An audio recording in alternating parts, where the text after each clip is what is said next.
from the field. Troops of the Joint Task Force Northeast Operation HADIN KAI under Operation Desert Sanity 5 have arrested a 65-year-old suspected drug dealer, Hawa Abdulaziz, in Askira Uba local government area of Borno State for allegedly supplying cannabis sativa to Boko Haram terrorists operating in the area. Troops of the Joint Task Force Northeast under Operation HADIN KAI have again struck a heavy blow against criminal networks that quietly fuel terror and insecurity across the region. On the morning of 23 January 2026, in Askira Uba local government area of Borno State, soldiers acting on credible intelligence moved swiftly and arrested a suspected drug dealer, Hawa Abdulaziz, a 65-year-old woman believed to be deeply involved in supplying cannabis sativa to Boko Haram terrorist elements operating in several communities. 14 tightly compressed blocks of cannabis, weighing about 30 kilograms, were recovered during the operation. A large quantity, investigators say, was meant to sustain criminal and terrorist activities across the Northeast. Now, at this point, this wasn't just another routine arrest. It was the interruption of a silent but deadly supply chain that many people never see, yet feel the consequences of every day. Now, let's look at how this arrest all unfolded. The day began quietly in Askira Uba. The roads were busy with early movement, traders opening shops, motorcycles revving up, women returning from the market, children heading out with sleepy eyes and school bags swinging loosely on their backs. Nothing looked unusual. But behind the calm, intelligence reports had already pointed security forces to a troubling flow of illicit drugs moving through the area. Drugs that were not just meant for abuse, but for financing terror, emboldening fighters, and sustaining violence. Troops under Operation Desert Sanity 5, a focused counter-criminality phase of Operation HADIN KAI, were briefed carefully. The information was precise: a suspect, a location, a pattern. And then the troops moved. Eyewitnesses later described seeing military vehicles slowing near residential areas, soldiers moving calmly but alert, scanning surroundings with quiet seriousness. No shouting, no chaos, just discipline and focus. Within a short time, Hawa Abdulaziz was arrested. Inside her possession, soldiers discovered the 14 compressed blocks of cannabis sativa, wrapped tightly and concealed for transport. At that moment, the scale of what was intercepted became clear. But here's where the story gets deeper. Who is the suspect? According to preliminary investigations, Hawa Abdulaziz is not just a casual dealer. She is alleged to be one of the key suppliers of cannabis sativa to Boko Haram elements operating across several communities, including Askira Uba, Rumirgo, Gwahi, Wamdio, Uvu, and Gaya. Investigators say the suspect sourced the illicit drugs from Sarti Barua local government area of Taraba State, using established supply routes that had likely been in operation for some time. Think about that for a moment. Drugs moving quietly across state lines, hidden in vehicles, passed from hand to hand, slowly feeding violence, addiction, and instability, all while communities struggle to live normal lives. How many people might have unknowingly crossed paths with this supply chain without realizing what it carried? Security sources revealed that the operation required careful timing. Drug supply networks are often protected by layers of secrecy, local familiarity, and fear. One wrong move could have tipped off accomplices. Troops had to act fast, but not loudly. They came like people who knew exactly what they were looking for, a resident said quietly. No noise, no drama. Before we understood what was happening, it was over.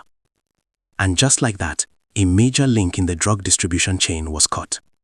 The suspect was taken into custody without incident and is currently undergoing preliminary investigation, while follow-up operations are ongoing to track and dismantle the wider network connected to the trafficking.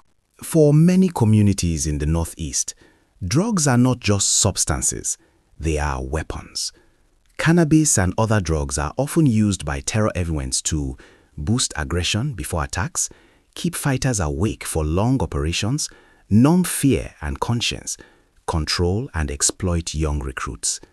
Families in affected areas have seen sons disappear into forests, return aggressive and broken, or never return at all.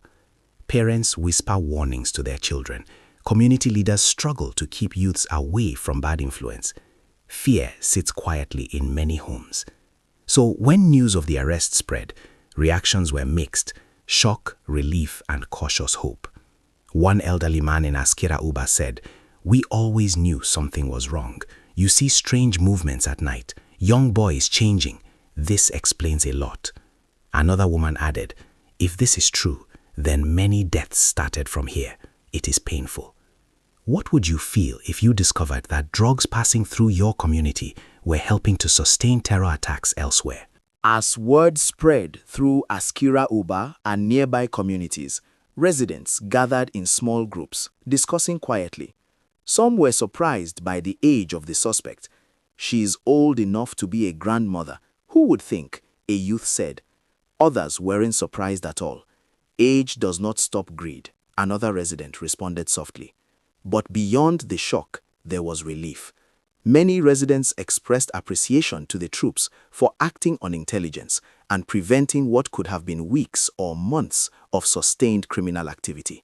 Security presence in the area was increased temporarily, not in a threatening way, but as reassurance.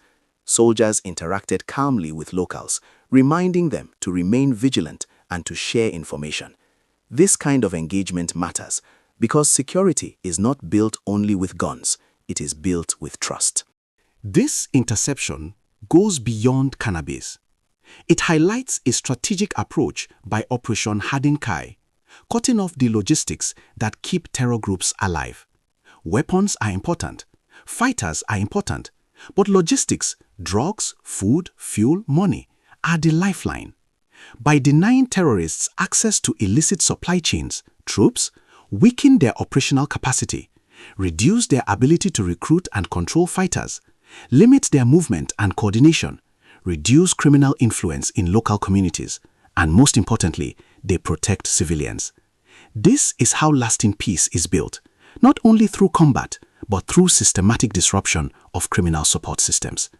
Ask yourself, how many attacks never happened because this supply was intercepted?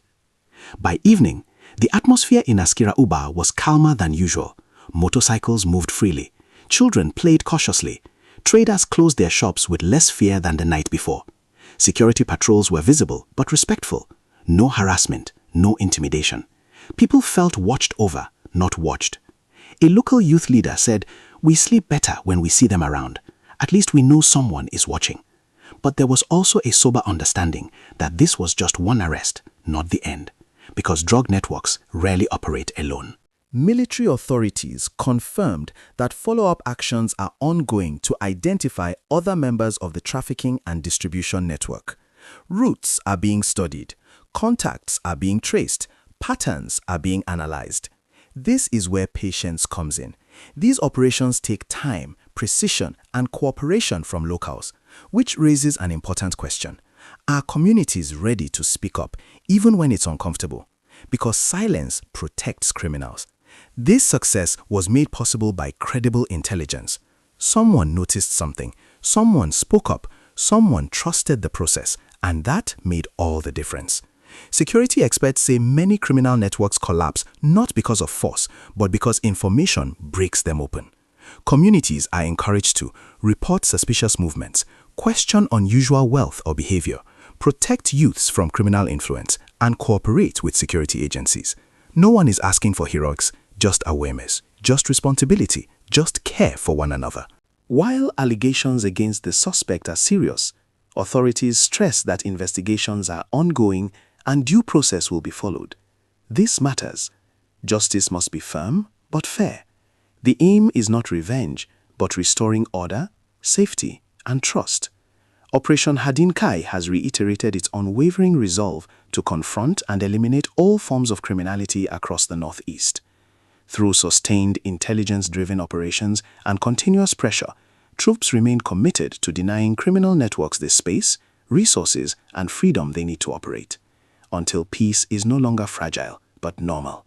Until communities no longer whisper, but live freely. This story is not just about soldiers and suspects.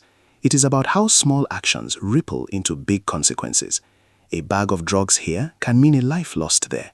A silent community today can mean instability tomorrow. A shared tip can mean peace for many families.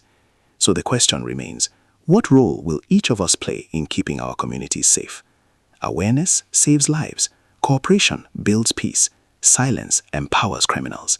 As the Northeast continues its journey towards lasting stability, stories like this remind us that progress is real but fragile, and it must be protected by all of us.